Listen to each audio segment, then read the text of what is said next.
Hello and welcome back to Radio Free Butte Hold. I'm your host, bloodydoves, and today we're talking with a very special guest, my good personal friend of long-standing, the Presenter. Say hi. Greetings. So today, Presenter and I, we've been friends for a very long time, and we're going to be talking about our tabletop BattleTech campaign, which Presenter is the GM for, and he does a lot of the bookkeeping behind the scenes. And a lot of people in the community have asked, BD, how does your campaign do that? How do you do pilots? How do you do all that stuff behind the scenes? And so I decided I would talk with Presenter today, and we would walk you through a little bit of it. But before we get started, two things. First, be sure to like the video, subscribe to the channel, leave me a comment. It does really help the channel. And as for a comment, leave me a comment down below as if you play Tabletop BattleTech in a campaign format and what your campaign is like. Who are you? How do you guys do the bookkeeping? All that sort of stuff. I actually want to know how many people actually play tabletop campaigns. And second, we should talk about our actual campaign real quick. I'm going to give you the 2-minute background. So we started this campaign like 5 years ago or something.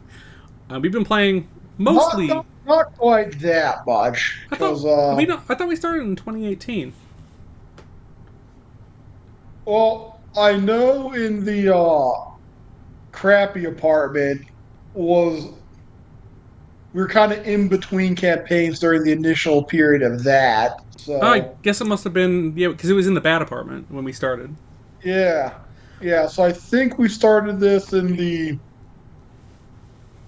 I think summer 2020 during the first period of, oh, hey, numbers are low enough, we might be able to see each other in person again. We were playing I think before we that. started. We were playing before that because we took a break then, didn't we?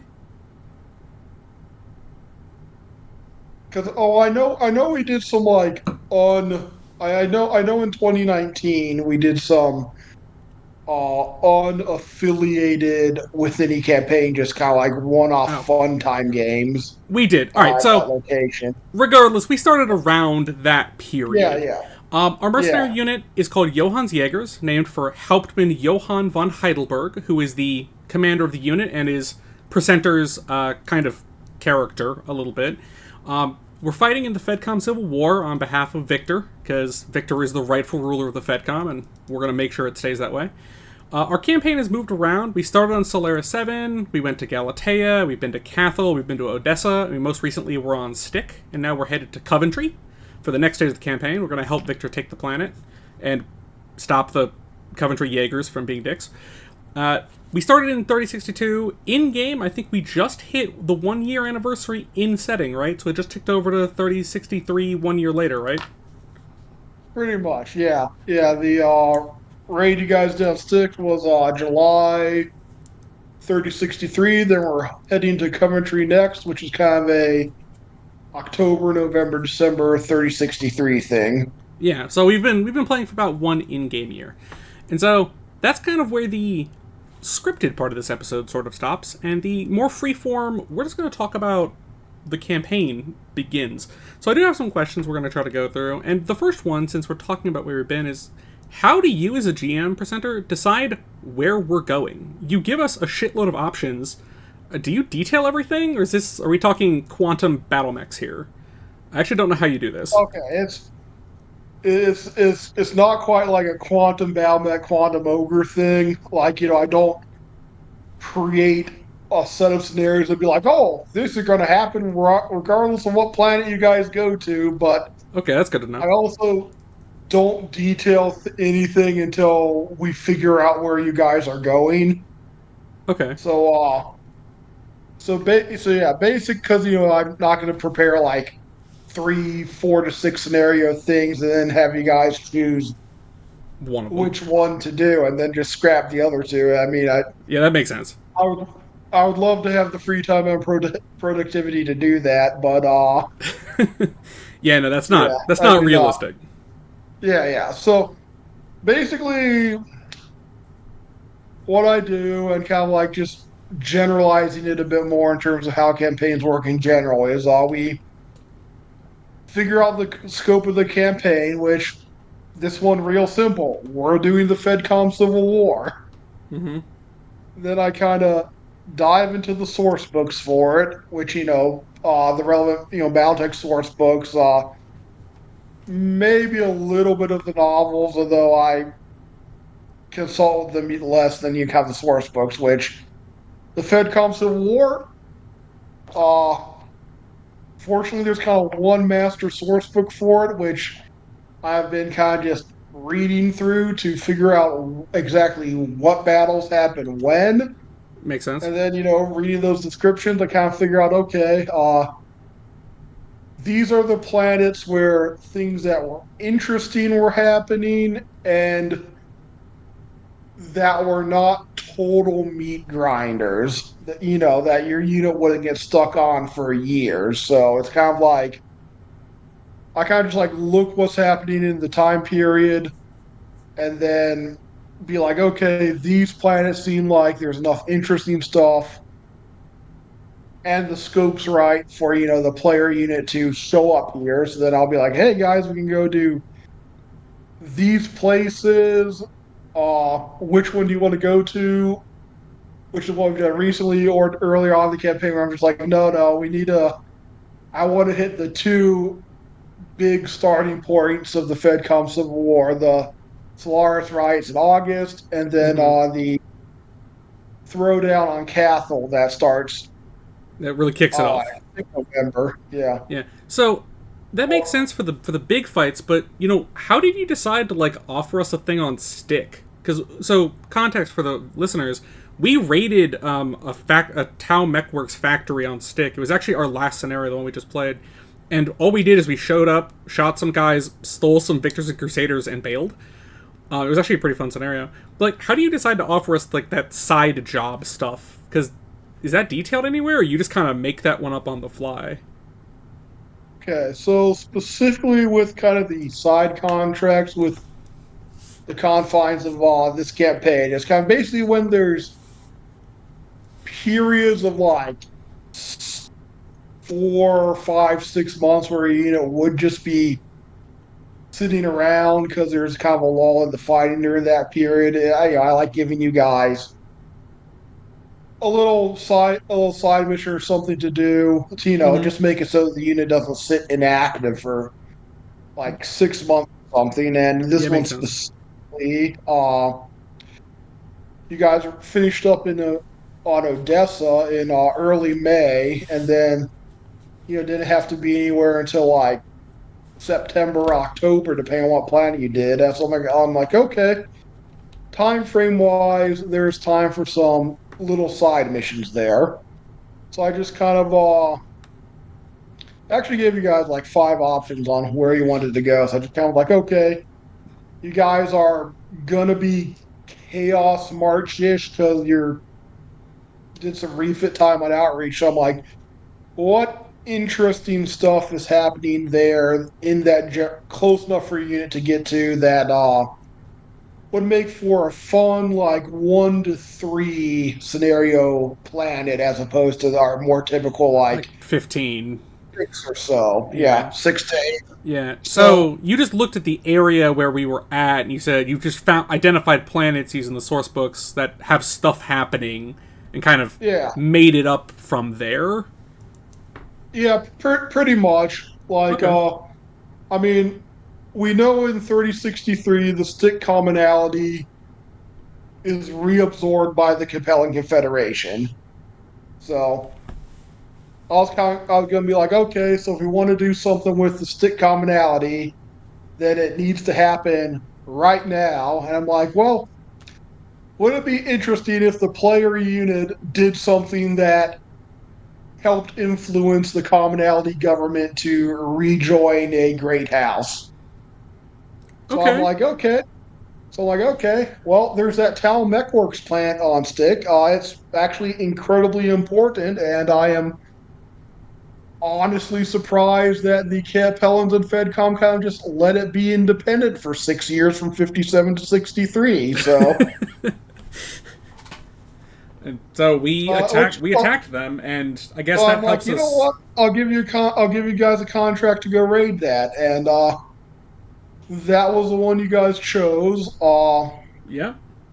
The other Made a bank. contract, the fighting on addicts didn't wrap up till July, so I'm like, oh, I can get you guys there for the climax of that, like two battles where we're trying to raid this partially underground supply base, and then a second battle where we're trying to like stop dropships from taking off. I'm like, that'd be pretty cool. That's a little two scenario thing, and ties into the the FedCom plot. If you guys want to just originally stay with the FedCom stuff and not just be like, oh, I don't care about this random mercenary contracts.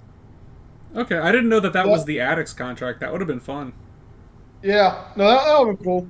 So like that's kind of why Addicts was there.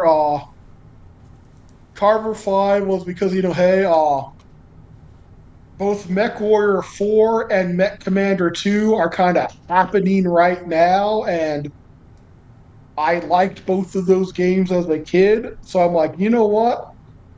Carver 5's right there. I'll give you a little contract to reference the game, a video game I liked it that helped, move me from computer BattleTech to tabletop BattleTech. Yeah, that one would have been fun to do actually. That I was thinking Yeah, about that one. I'm glad we did the stick contract, but doing the Addicts would have been really fun. So yeah. that's a good way of knowing it. So with that view on how you pick locations, how do you make the actual like mission, like the actual game board? Like how do you design your scenarios? Like how does that work for you?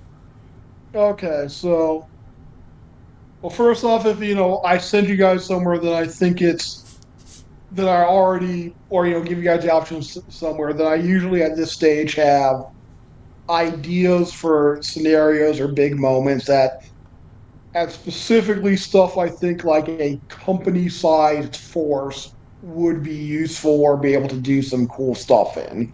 Okay. So, in terms of specific scenarios, I kind of like again, like go into source books, read what happens, and then like kind of basically just come up with ideas of okay, given that's what happens in canon, where are interesting points we can insert the players, or just some cool ideas, just knowing about what the planet we're fighting on's like Coventry we're heading to is decently detailed as far as planets and BattleTech goes. That at least gives me a source of locations we can fight at. Mm-hmm. That makes And sense. then we also know kind of the tenor of the battle. So I'm like, okay, so it's kind of a here's how. So I kind of have an outline of how things went, and then it's a matter of figuring out specifically what a elite company would be used for in these battles, because you guys are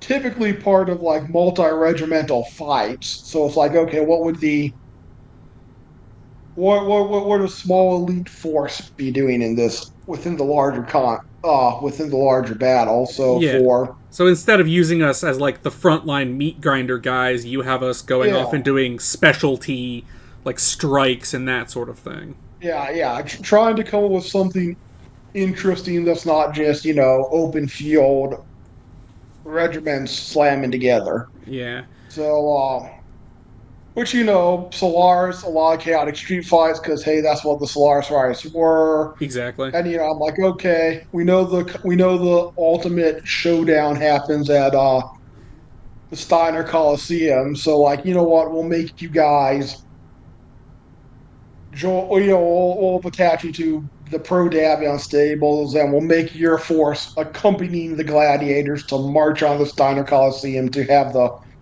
final duel that quells down the riots. And then Mm-hmm.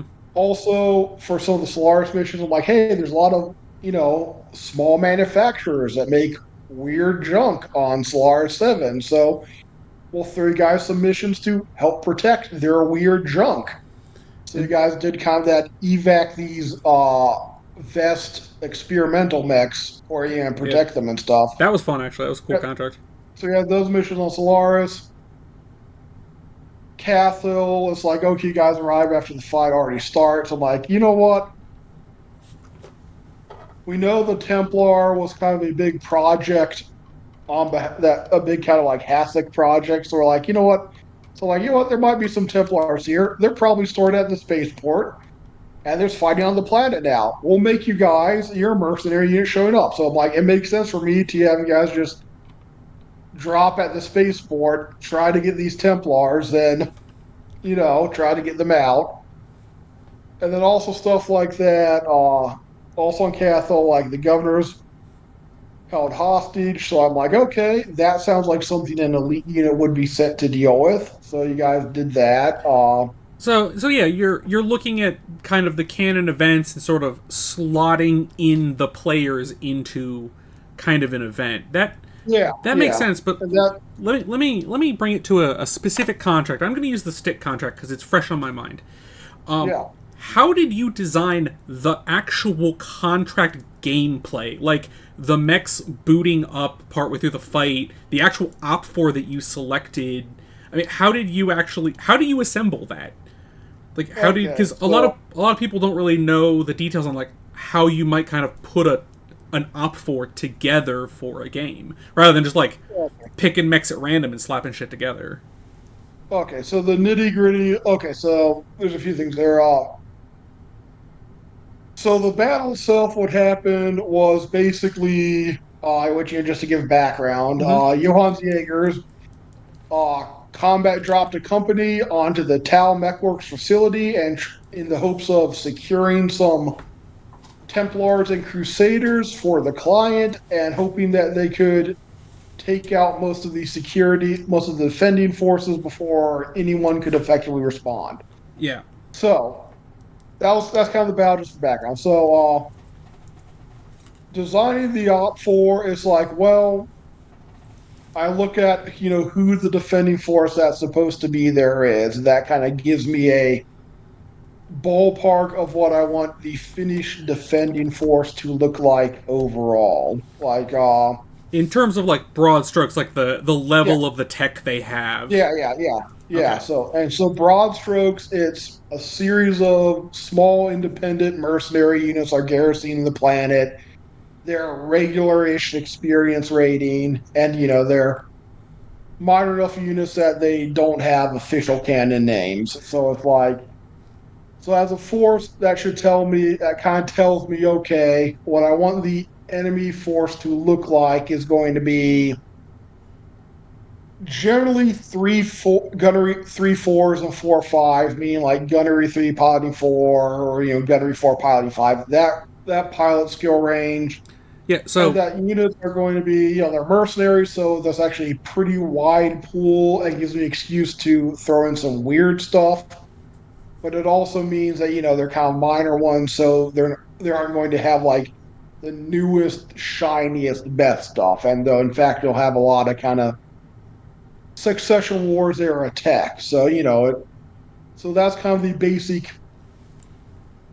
So first off, I get kind of the basic tenor of what I want the opposition to look like, both tech wise, and skill skill wise, wise, yeah. and generally also mass wise, and also size. I'm like, okay, you guys are committing 2 to 3 lances to this fight. I'm going to have your opponents be uh, 16 mechs overall, 4 lances, one of basically Cal Mechwork security, and then 3 of mercenaries. And it's like, okay, you guys are combat dropping. I knew that your drop ships have 4 doors, and you have 2 drop ships, so that's 8 mechs dropping a turn. So I'm like, okay, you have the element of surprise, so it makes sense to me that only half of their mechs would start out active, with the rest having a chance to kind of activate through the scenario. And that also kind of creates the balanced situation I want, where it starts out in kind of an 8v8 situation, It and escalates then over time. escalates over time, which stuff dies. Some of their mechs get started up at random turns, but basically by turn 6, their stuff is likely to be turned on, or only 1 or 2 not started up yet, and that's when your final lance comes. So we'd be building up to about like a 16v12 situation by turn 6, but also in the hopes that a solid lance or two have died by then, so so we're not like running so many units and really slowing things down. So Yeah. So you wanted to go for like a 16B12 because the 16, Op 4 units were worse rated because our company viewers is yeah, very, very yeah, good. yeah, yeah. And Like they're my also worse tech than we are, so the yeah. balancing mechanism was kind of mass. You guys. I mean, it's balanced in favor of the PCs because Well, I don't want. I mean, Well, yeah. You because it's a long-term campaign. If it's like a 50-50 chance on every contract, then you guys will just die. yeah. We don't want to have the And campaign like, get wiped by some random mercs on stick. yeah, or more realistically, you guys will just see that, oh, this is a bad fight for us. Let's just evac. Yeah. So, I the enemy force has to be something that can threaten you guys, but I do ultimately want the PCs to have, some advantage. Although, like more climatic battles, I tend to balance it a lot more even. Yeah, because the climactic fights are the ones where it Yeah, feels appropriate for the players to kind of lose a little bit. yeah, yeah, yeah. All right, that makes sense. So So, on the narrative campaign balance, specifically why I wanted like 16 mechs, because like, you guys have a entirely upgraded force. You have some clan tech. You guys are well, they have the bulk of the force is three fours. You have a small handful of worse people who tend to be put on security duty, and then you have like the player characters who are elite, like two threes, one two. So it's like yeah. you have really good mech warriors and really good mechs. So it's like, okay, you guys have to be outnumbered every battle, or else you'll just Steamroll.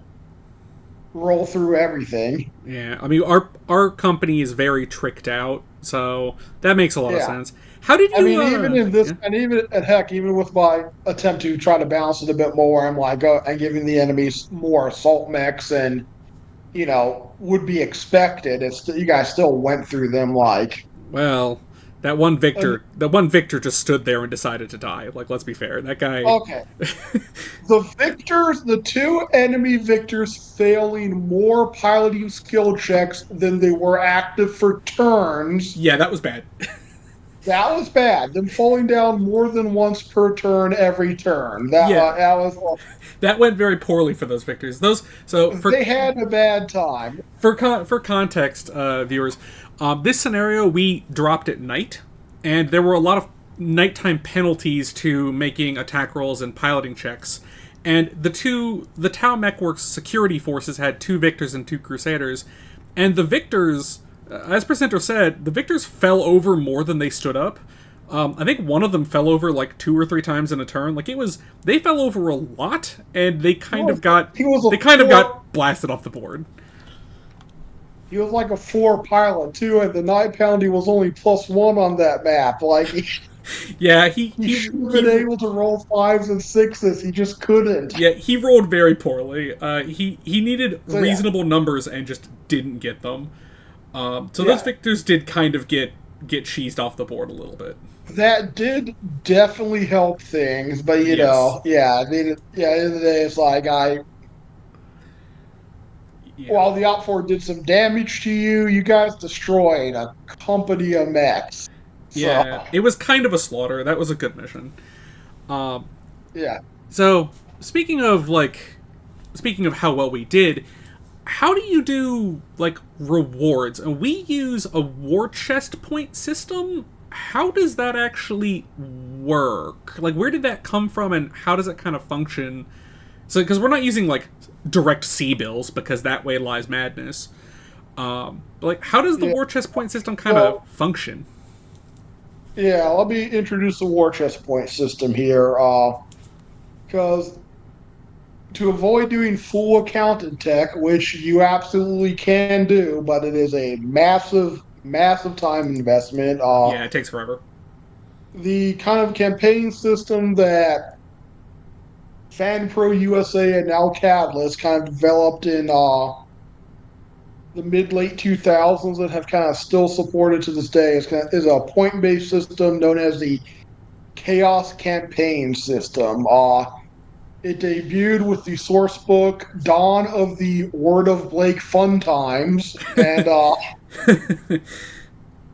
it got reprinted both in Total Chaos and there's as a standalone PDF, and also most prominently in campaign operations. Which has So, been recently reprinted and should be available, I think, on the Catalyst website, at least as PDF for sure.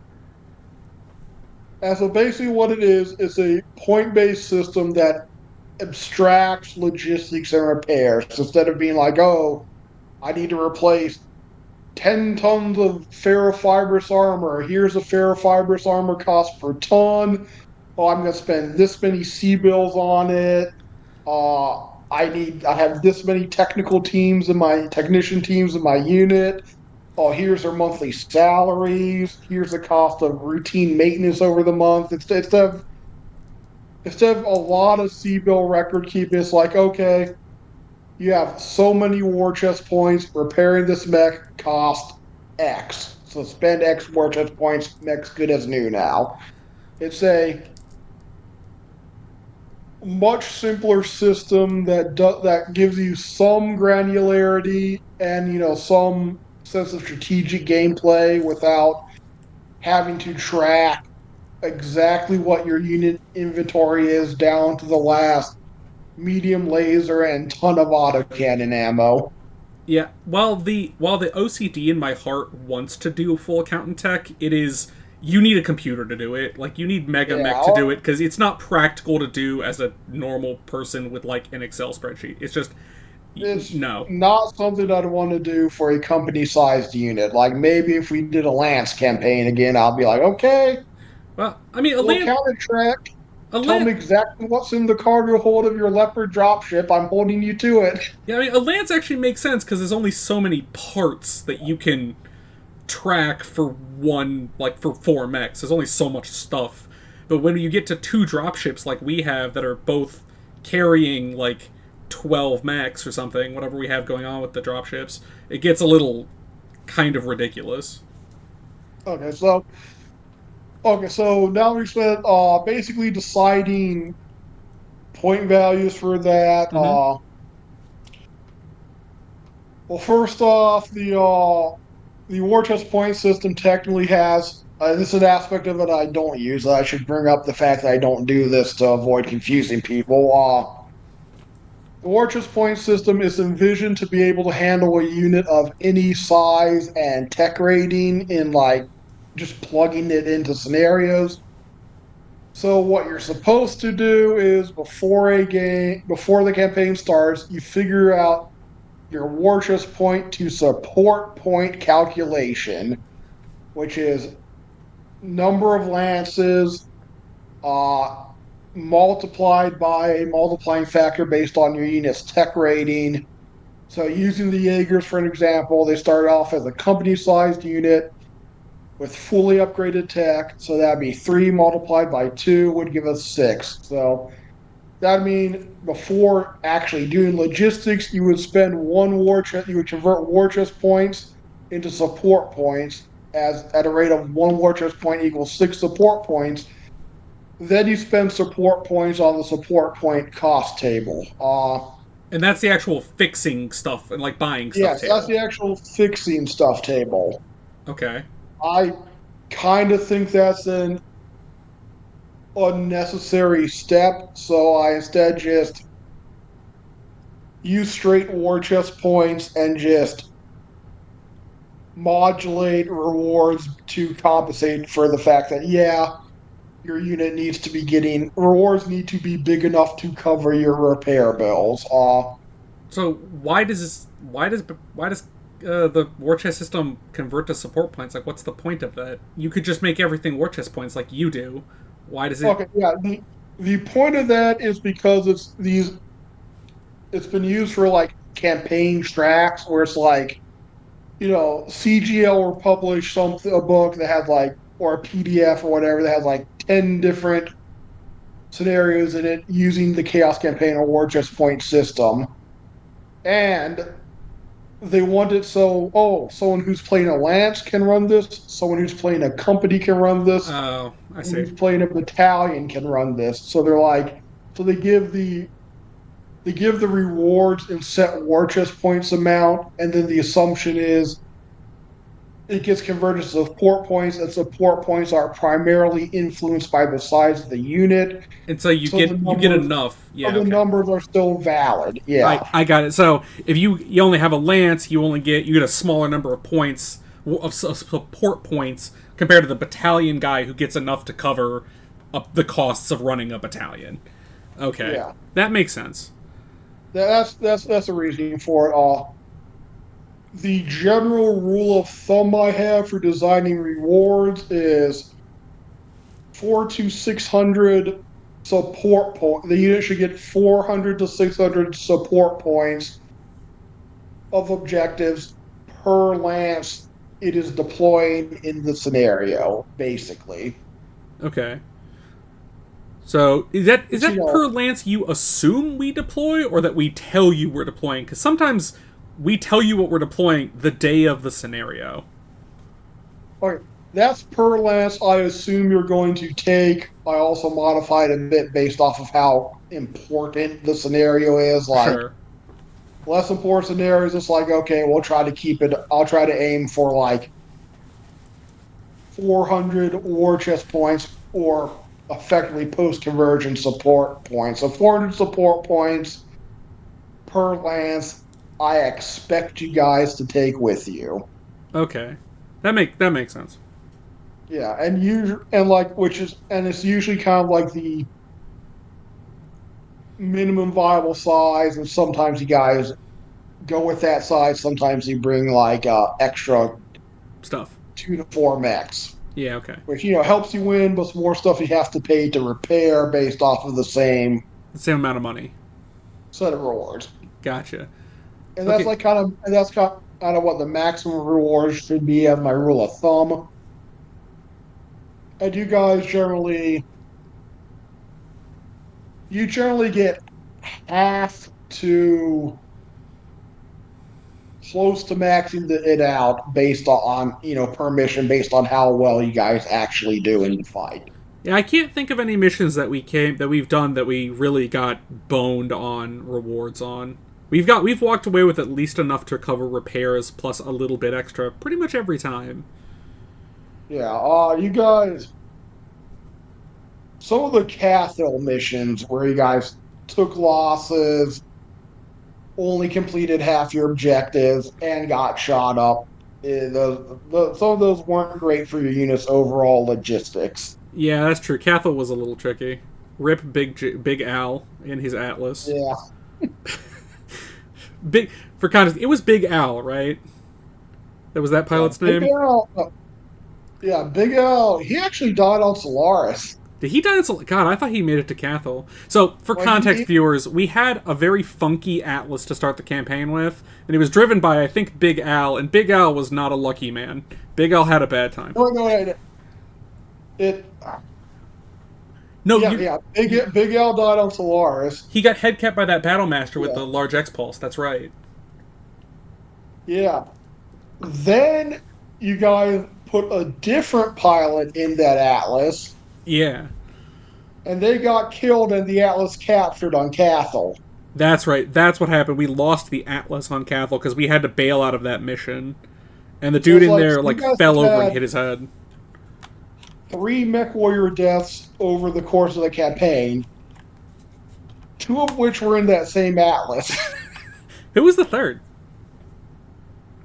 uh, it was a pilot you had hired, but I don't think he was around long enough to really get a name. Oh, And it's one of those. Oh, it you was the one got the you got Bushwhacker, right?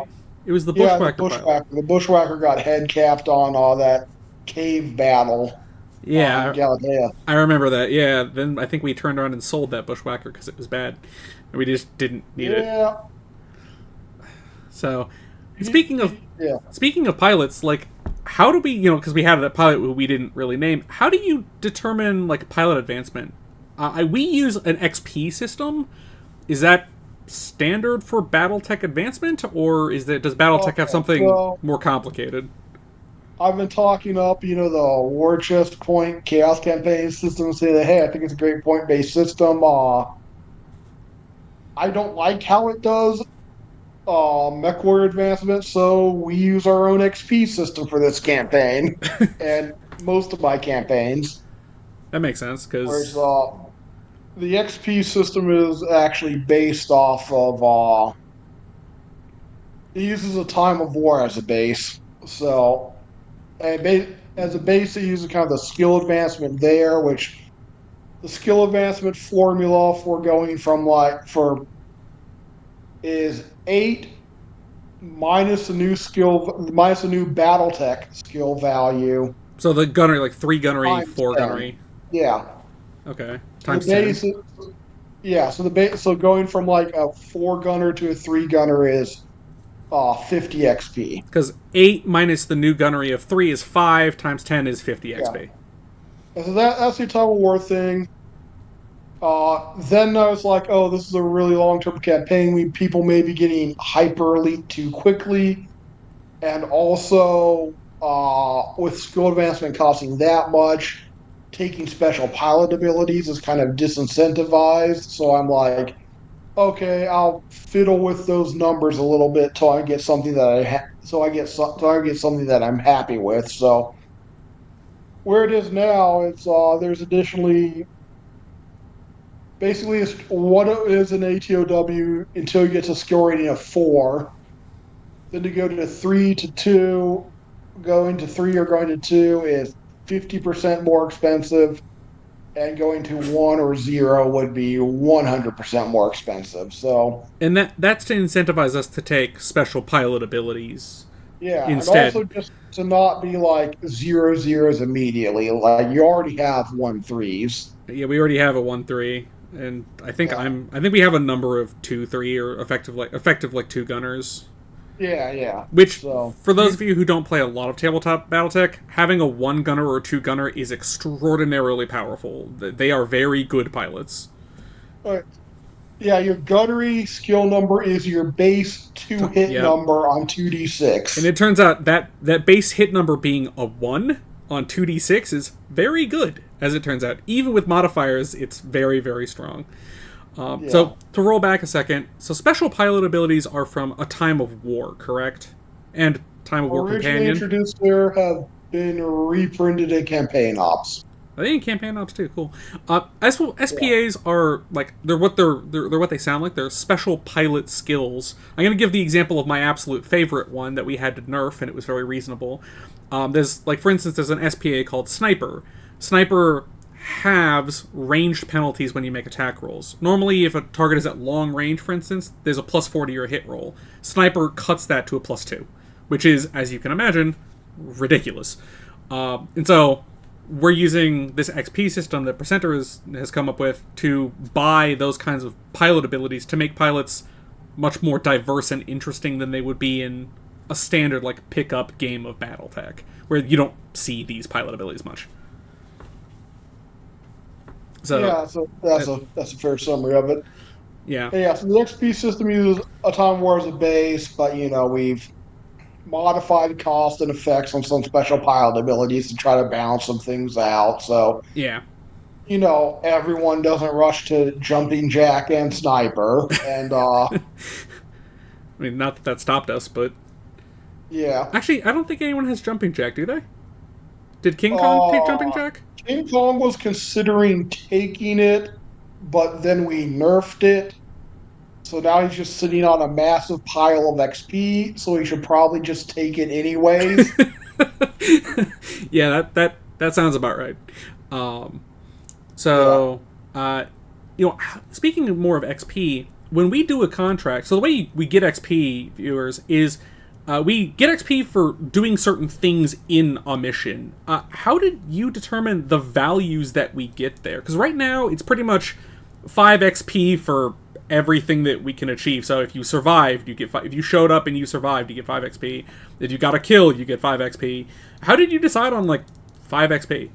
Why not like 2 XP or 3 XP or hopefully not 10 XP, obviously. But like, how did you pick the 5 value? The 5 value, because it's okay.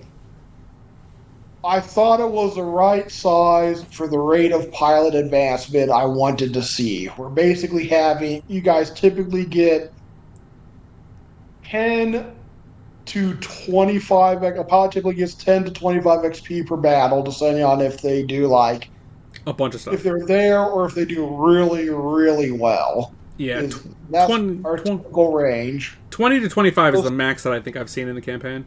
yeah, 25 I think is the most. It's usually it's much more frequently like 10 to 10. 15, occasionally a 20. Yeah. So like, it takes a few battles for a mech, which 10 being common a lot. It takes several battles for a mech warrior to, improve their skill, but not it's also not like 2 XP where it's just like, okay, your starting stats are basically going to be your stats, and Yeah, that's fair. I mean, 2 XP maybe, would go very slowly.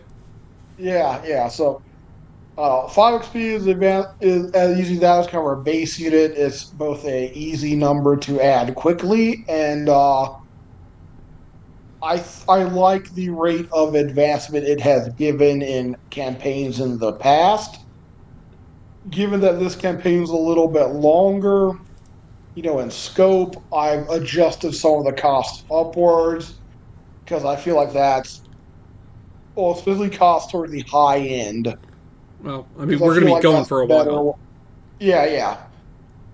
Because I feel like it should be quicker to kind of get a pilot up to basic functionality, but keep the going from like a 2-3 to a rival to Kai Allard Lau should take a long time.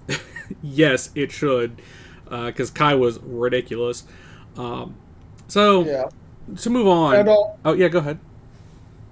I was going to say why we use XP system over the Yeah, system the Chaos campaign uses, which what it uses basically the rule is if a mech warrior or infantry platoon, battle armor squad, vehicle crew, whatever, participates in the previous scenario, you can then pay a set amount of support points. It's like 200, I think, or 150 for piloting to improve their skill.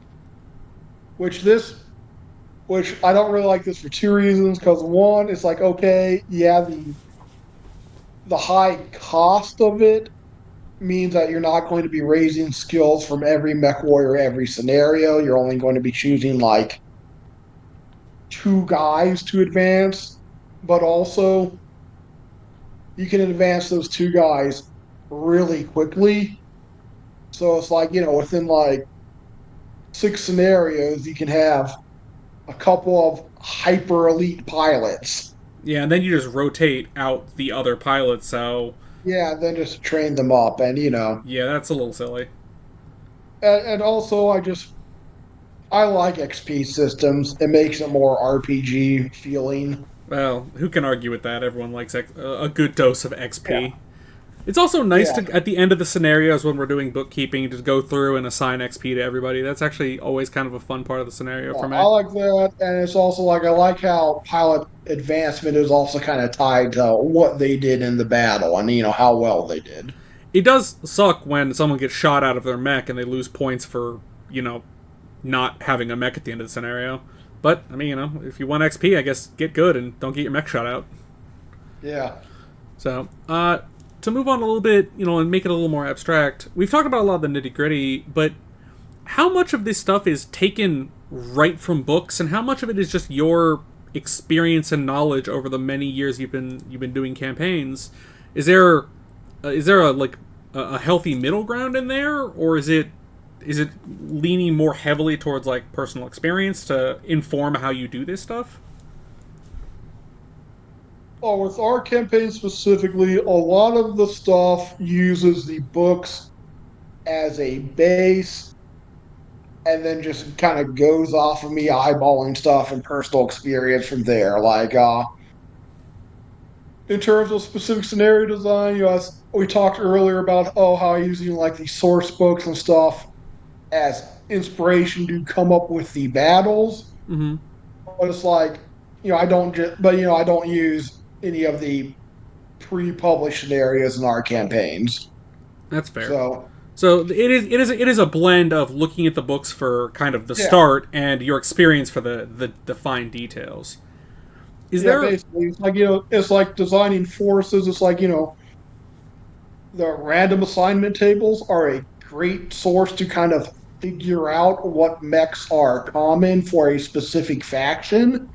If you don't want to just dig through all the TROs or just and to get a good sense of that. So like I'll so when building enemy forces, I'll sometimes like look at the random assignment tables to kind of get an idea like, okay, maybe I'll include this design or that design, but then I just kind of choose designs on my own. I don't really roll on the tables for the enemy force. I mean that makes Uh, sense because otherwise we'd never find stuff like a Ymir and a Mackie in 3063, which we did run into and salvaged yeah, actually both yeah, of them. I do like to occasionally put just interesting stuff in the enemy force if I can justify it fluff wise at all. Yeah, we Like saw a lot of it's that like stuff on Solaris. yeah, I thought but still I like the interesting stuff. You need to keep it as a pretty small minority. Like you guys have fought, I don't know, 500 griffins over the course of this campaign, maybe. Yeah, really, we fought so many griffins, but I mean the griffin's also super common and it It is makes sense for it to incredibly be. common, and it's incredibly common as like the right level of effectiveness for an op 4 mech. It's not bad enough to make me annoyed that I'm running it, but it's not good enough to make the players complain that they have to fight it. Well, and also it's very flavorful because it's the premier medium, I think, for the Yeah, Lyrans. it's the premier Steiner medium, and it's FedCom Civil War. So there's a lot of them in Lyran forces, Oh and yeah, still a decent number in Davion forces. So yep. it's everywhere. So with a new player, let's say we have a new player who wants to start running a BattleTech campaign. There are so many options for like how to do that. Do you have any advice on like where a player should start? Like just pick up the Chaos campaign book and just kind of go from there, or is there a better way to kind of learn how to start doing it? I guess my advice would kind of be okay, different in terms of we'll talk about like I guess two different hypothetical players, and I guess Sure. in each case we'll assume they've done the hard work of finding people who are willing to play tabletop BattleTech with you. A non-negligible hurdle to overcome. No, it's easier now than it has been any time in the past 20 years, but it's still Yeah, it's not 40K. You can't just go to your local store and 100%, there's a group there. true. Though my Okay. local store does have BattleTech these days, amazingly. Yeah. No, there's apparently a decent scene where I am now, and I'm looking into it. But okay, so assuming you have the stuff you need to play BattleTech, you have friends who also want to play BattleTech with you, and you guys have played enough pickup games that you have like a decent sense of the rules, and now people want to do some sort of campaign. And first, I'm going to say assuming we're going to assume this is a PVE style campaign, in that this is a story of a player unit and their adventures. One player kind of takes on a game master role and designs scenarios in the opposing force, and then players alternate in terms of helping the game master run the bad guys in any specific battle. Which Like is which is how we do it for the record. We've got four players which now, is how plus the GM. yeah, because it's like if you actually want to do a PvP scenario, a PvP campaign, then that's a whole other thing because you basically have to come up with a system that both saw that is can be arbitrated basically by numbers, doesn't require judgment calls or eyeballing, and that each side agrees is fair. And in that point, and in like a PvP, you'd be looking at battle value much more closely than you would need to look at it in a PvE game. Yeah, PvE doesn't really use battle value that much, except maybe as a very loose guideline. So okay, so getting into a campaign, or getting a campaign going. First off, I would say sit down with your group and figure out a period of BattleTech history that really interests you guys and that you guys want to play in. So, and it's like maybe you guys really like 3025, really like intro tech, and just want to be third succession war, maybe a little bit fourth succession war mercenaries. Then like, okay, that's one thing. So in terms of choosing an era and scope for the campaign, you one point of caution I would raise is that it is pretty difficult to balance clan versus inner sphere, Mm-hmm. and clan versus inner sphere battles also kind of have a particular feel and style to them. So basically, if your group has a lot of experience playing clan versus inner sphere games and now wants to do a campaign, cool, go do that. Yeah, but if you guys haven't, but if this is a less experienced group or you haven't had to balance clan and versus inner sphere games a bunch, Maybe hold then off. I'd say, hey, I know the the clan invasion is super duper popular, but for your first campaign, maybe try something else so you're not trying to both get a feel for balancing clan and inner sphere battles while at the same time trying to get a feel for how to balance a campaign. So That's good advice. Stick to inside a tech base, so inner sphere versus inner sphere, or maybe clan versus clan, because clan versus clan, yeah, it's easier to do that than mixing them together. That's very good advice. yeah. That'll basically just be a hey, first campaign, figure out a Lost you there, buddy. Up, games on just we're like back. same tech bases. All right, I actually lost you there for a second. Can you repeat that? I was just reiterating the point of that we had made, saying Okay. like, hey, if this is your first campaign, keep it's difficult enough to balance campaign scenarios Yeah. without the added complication of clan versus inner sphere and understanding how battle value might interact with that. So, Very reasonable. All right. okay, Sorry, so folks. Sometimes the connection is a little iffy. You know how it be. Anyway, continue. okay, so we have a group of players. We have a period of time they're interested in fighting in, and we have understanding some sort of scope for the game. Are you just doing a particular battle, like two kid campaigns? Those are popular. Those are fun. Are you just doing like one climatic battle, really important battle? Are you doing a mercenary who's going to go all over the place, do all sorts of things? Just so it's just basic session zero stuff of have an idea of scope, have an idea of what you want to do. So, assuming you have those things, the next step is to assume if you're the game master, do do research basically. Try to find the source books or novels that cover that era or event, and read through the appropriate parts so you at least understand what's going on. Uh, this stuff's more important for me because I like doing this stuff, and also I tend to although the campaign doesn't always follow canon, Up, lost you again. less important for. Well, welcome back. Do I keep cutting out? You cut out again. Yeah, it's okay. The idea is, do your research and kind of once you pick your era, do your research and kind of read the books to get a feel for kind of what is going on in the era and the place you want to play.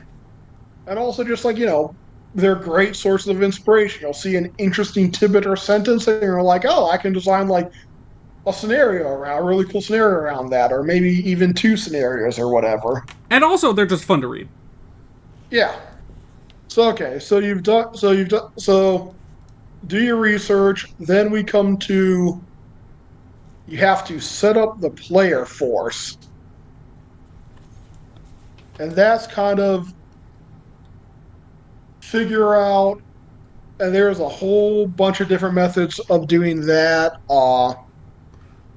The simplest one is just, hey, use the random assignment tables and the random skill tables and just make a bunch of mech warriors, generate a bunch of mechs, slap them into the unit, and then have the players start out with that. And if they want something better, they can buy it or salvage it.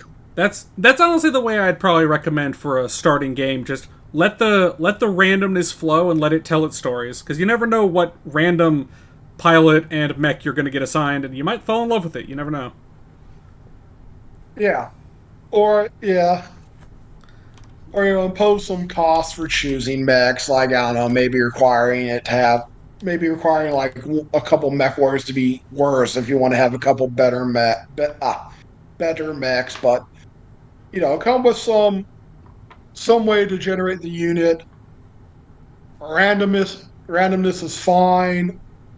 I know the campaign ops force creation rules are basically just choose a unit, roll to see if you have it. If you fail the roll, come up with another variant, roll on that, keep rolling until you get the unit you want. Okay. That one basically guarantees you will only have good stuff and stuff you want. Because who's gonna pick the bad cicada? Yeah. Which, or hell, you probably won't even have a cicada, to be honest. Because no one's gonna pick any cicadas. Yeah. Cicadas are bad. Yeah. So the campaign ops force iteration, they give you you'll get very close to the exact, set of mechs you want. But the upside is that that's a convenient, available system if you just want an out of the box solution, because it's just in campaign ops.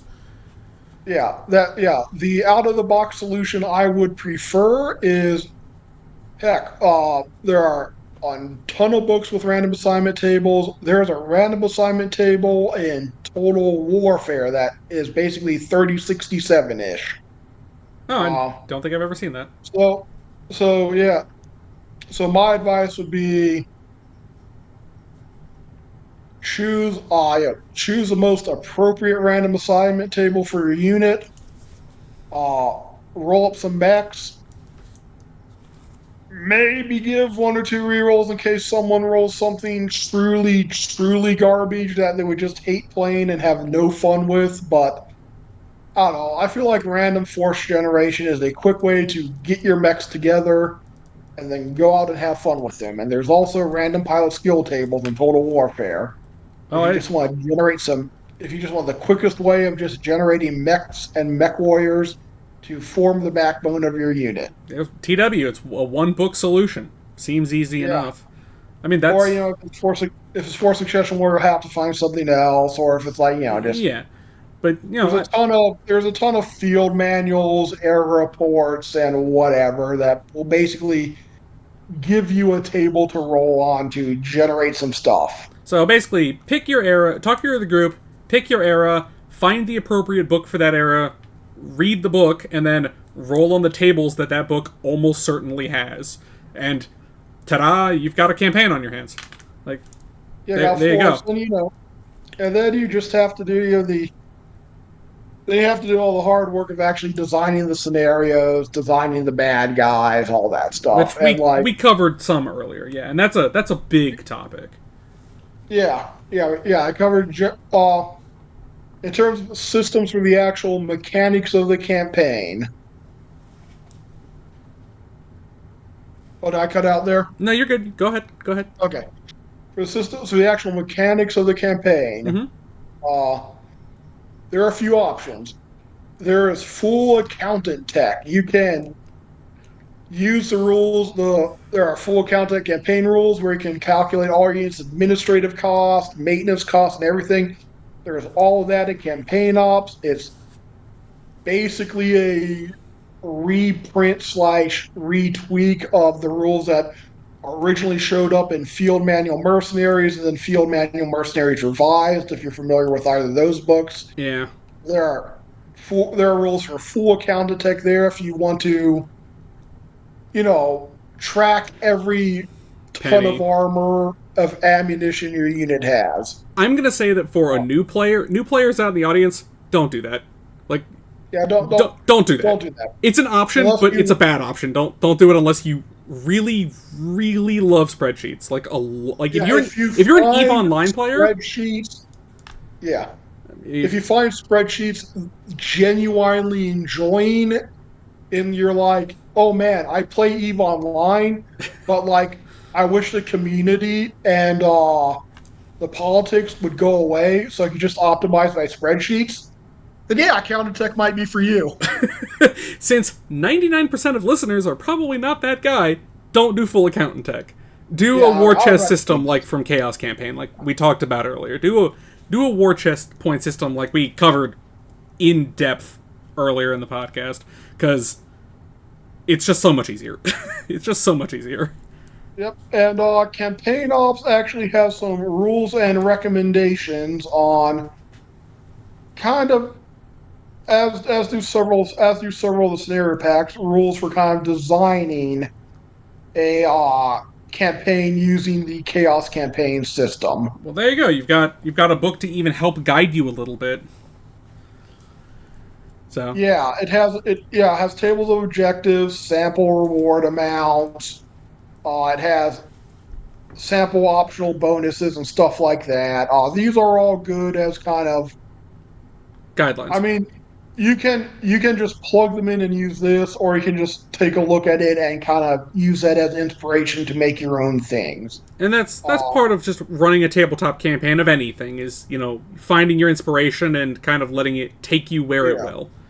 So it yeah, sounds like the solution is get the era book you need. Maybe pick up Total Warfare and Campaign Ops, which you should probably have Total Warfare anyway. Pick up Campaign Ops yeah. just for the support rules and the war chest rules and everything, and then I think players are kind of set. Once you just at that point you just gotta make scenarios and Or play if you them. want to do it for cheap, at some point there was the Chaos Campaign PDF was something that was free on the website. I don't.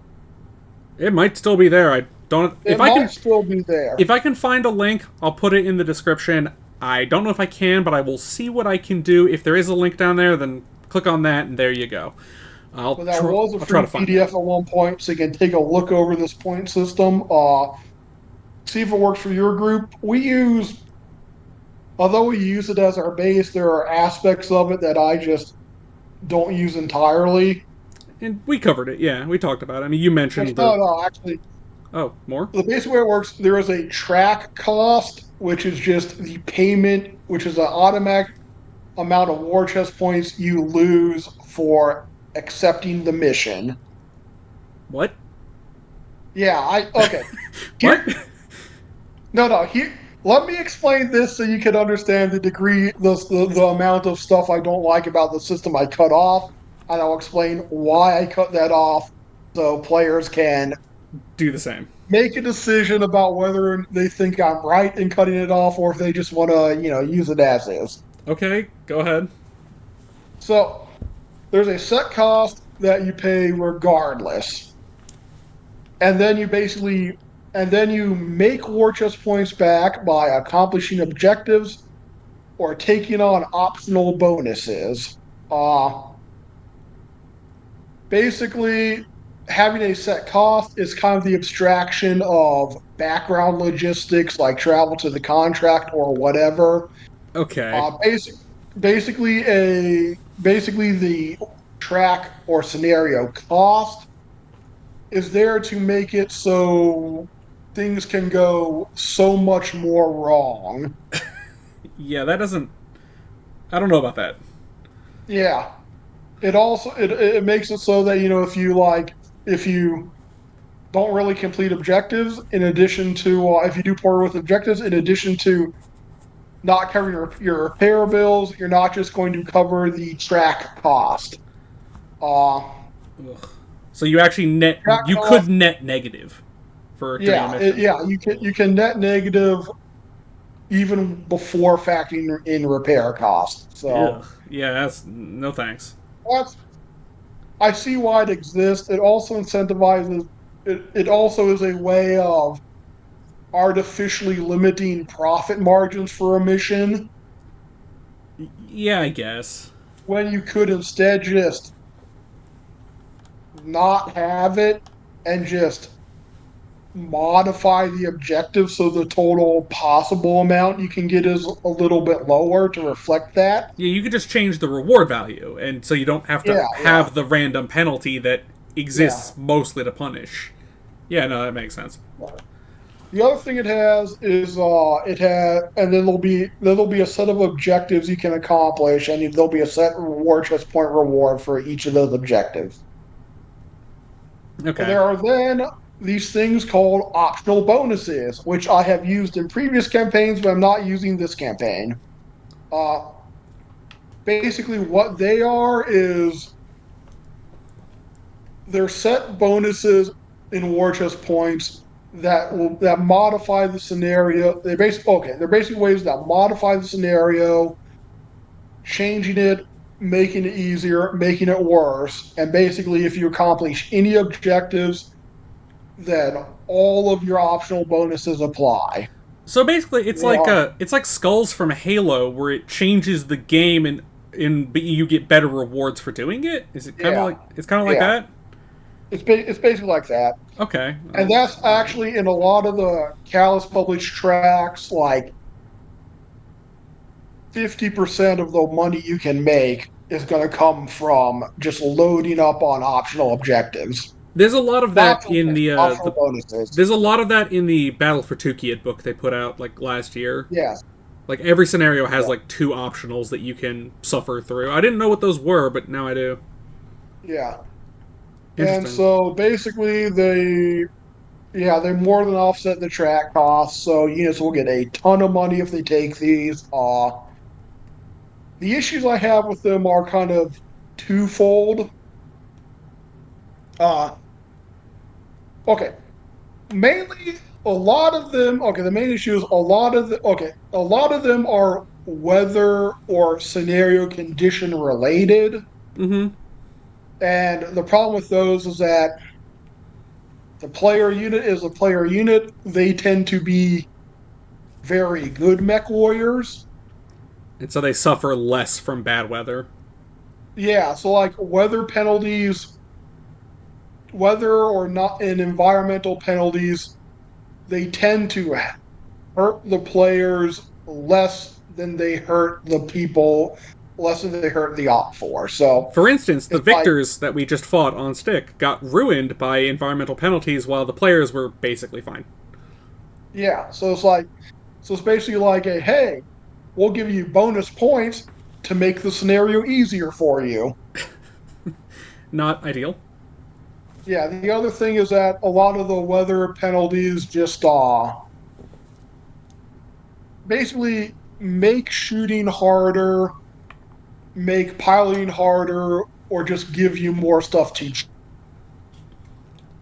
track, all of which just makes the scenario take longer. Yeah, that just makes things. Having worse to hit numbers doesn't make it harder, it makes it take more time. Yeah. Which, BattleTech is long enough. Yeah. And then it's like if you want to do the full night rules and track searchlights, it's just a lot of record keeping. Yeah, or. I so like while environmental effects can be fun and climatic every once in a while, they get old fast, and the system that uses them as optional bonuses you pretty much really want to take because it's free money it's just going to make them super common and make every scenario a bit Yeah, slower and more tedious. it'll drag. So let's go ahead and start wrapping it up because we've been going for over an hour now and kind of need to wrap it up here. But I have one last question for you, presenter. So for the viewers who have stayed in this long, do you have any sneak peek you might be willing to share of something exciting that's happening in our campaign that I can maybe report on after it happens? Is there any like sneak peek you could give for the viewers who have stayed for the whole video? Oh yeah, you guys are going to Coventry. You're going to be fighting the first Coventry Jaegers. They are a fanatical rated unit with good upgrades, so good luck with that. And your first scenario is likely to be trying to defend either a strategic pass or like a kind of a natural choke point in defense of the rest of Victor's friends LZ. So Oh boy, that's going to be exciting. yep, see how long you guys can hold out. That's basically what the next battle is going to be. All right, I will be sure to report back on that after it happens, and we maybe have trouble. We'll see. We're a good force, but fanatical loyalty is a hell of a drug. So, anyway, presenter, it's been wonderful having you on, man. Thank you for your insights on how to like run a campaign. I really appreciate it. Yeah, no, happy to be on. It's good having you. Hopefully, I want to get the team together and maybe just have a casual podcast with all the players about the campaign. So keep your eyes out for that, dear listeners. But anyway, that is going to be it, I think, for Radio Free Butte Hold today. I've been Bloody Doves. This has been The Presenter, and that is a look at how you run a tabletop BattleTech campaign. If you got questions, please leave them in the comments. I'll be sure to answer what I can. But that's all we got today. So don't forget to like, subscribe, leave comments. Maybe support on Patreon if you're feeling like the podcast is kind of worth your $5. There'll be a link to that down in the description. And until next time, live free, ride hard, and never trust Comstar, Mech Warriors.